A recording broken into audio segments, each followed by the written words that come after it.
Welcome to Setup Mastery, your go-to channel for all things tech.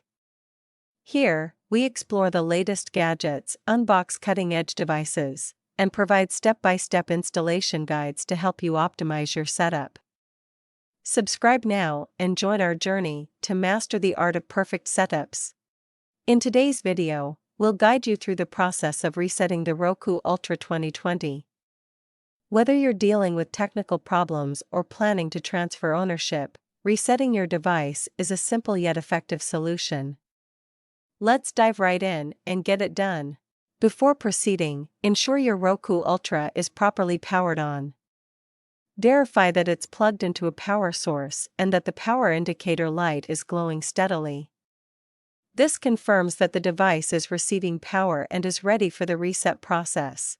Next, locate the reset button on the back of your Roku Ultra device. This button is small and recessed, so you'll need a thin tool, like a paperclip, to press it properly.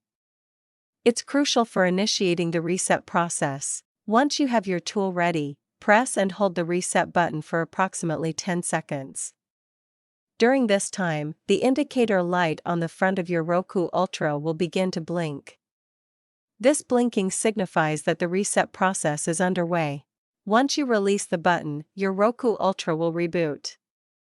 The Roku logo will appear on your screen, and the device will restore to its factory settings. This may take a few minutes, so be patient. Once the reset is complete, you will need to go through the initial setup process again.